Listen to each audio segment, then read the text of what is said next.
Of course, when we're always out here in the fields, Trip has to come with his frisbee. But we're out here on a small acre parcel, and this is our irrigation lesson for the week. And this is all about flood irrigating. So flood irrigating, we use gravity fed basically. We've got gated pipe, which is basically what it says, gated pipe. So I'm out here in my field, and as we're walking towards our valve, now that's not the nicest thing in the world, looking and peeking at somebody's scat. However, if you look close, those are cherry pits in that scat. That's the evidence that a raccoon got in our cherry tree and ate all of our cherries a couple weeks ago. Not good. Not good for our chickens, and not good at all for them. Enemy number one is the raccoons on our cherry trees. Again, every irrigation system is a little bit different. We've got our valve here. We've turned it a quarter of a turn to open it up. Oh, it's a full turn, excuse me. And it runs out here and out to our tee, and then fills up one side and then puts pressure back on the other side. Once it fills up going downhill, because it definitely is a gas or a gravity fed line, it'll fill up, and we've got the gated pipe. This lever here is really a diverted pipe, opens up the gates inside there. We've got a little bit of a diverter here too, which feeds underground to our pond that you always see Trip playing in if you keep up with my videos. So out here filming with me is also my husband Craig. Hey. Hi. Many of you know him. Anyways, he handles all the irrigation for us mostly. So we've opened up and did a full turn at our valve, which fills up the pipe with water, and we open up so many gates. Usually, like I said, we open up about 3 lengths of pipe, which is about 22 feet per pipe. And we go every other gate. We go every other gate, and this was what worked for me here in our field, and we've been doing it for quite a while. And the reason is, once the water comes in and it's flood irrigation that we have, it's all going to absorb and soak itself into the ground where the roots are. And so that works out really well, because as we know, a lot of our shares are limited, so we have to take and utilize them as best we can. So what I do is, you can see these ones are all rolling pretty good, and with the full turn, it pressurizes the pipe. I get everything open and closed, and then at that time I will adjust either up or down according to usage from other people with our pipe, and I can adjust it to where I get a good even flow throughout. At that point in time, I walk away and I leave it, and I'll let it run all night, and then in the morning before I go to work, I come in and actually turn it off so I don't have the evaporation at night. So it takes like 12 hours to go down the length of the field. Actually, it takes about, depending on the water flow, right now we have some good rows in it because we creased it earlier this year. But what it does is, it'll take about 4, maybe 5 hours to get to the end of the field, and then by letting it run, it thoroughly soaks itself in, and it runs down and fills our pond and keeps our irrigation for our sprinkler system up. And one of the things I do is, when I go back and I start opening my gates, is I'll come to the gate, I actually open it, and I pinch my thumb, so it's open about anywhere from 1/4 to 3/8 of an inch. And at that point in time, that's where I set my gates. And then, like I said, if I get more water out of one as compared to the other gates, I adjust it. You get your exercise out of it, needless to say. And then, of course, we always have our support staff that is out here. And this is how I go about doing it. I just open it up, pinch my finger, and you can see where it's at, and then I walk away from it. And then pressure builds up, and off we go.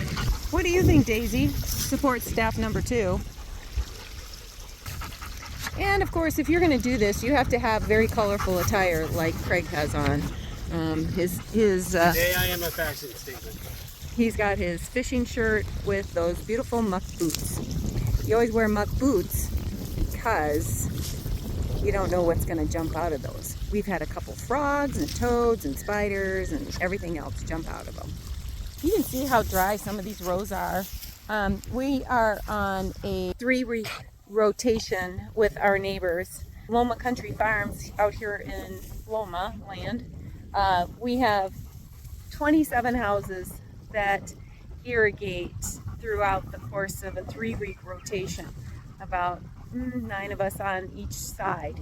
So we have enough pressure as long as we're using it responsibly. One of the things most people forget about is that even though we're doing our thing, that we're opening our gates up and things like that, once it gets to the other end, then what happens to that water? Who's responsible for that? The ticket.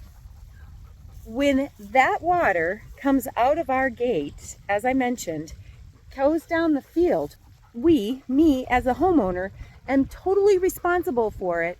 When it hits our overflow ditch, goes into our retention pond.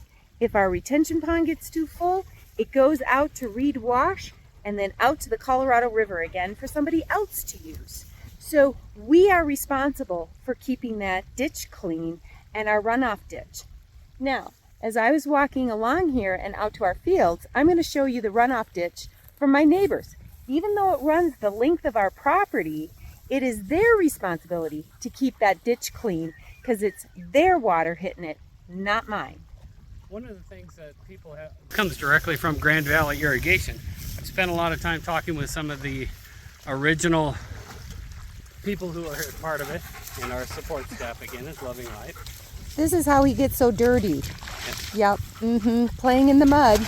And one of the things that Grand Valley Irrigation tells you is you are responsible for your water from the time it leaves your head gate, goes down through your field, hits the drainage ditch, and wherever that drainage ditch goes, whether it's alongside the road or another drain itself, you are responsible for that water until it hits the end drainage. In our case, when it comes out here and hits actual Reed Wash. Once it hits Reed Wash, because that's a natural drainage and a natural river that comes down out of the Book Cliffs, at that point in time, then I'm free of the water. If you are the furthest one up there, and if you have a 1/4 of a mile before your water hits the ditch, you are absolutely responsible for it.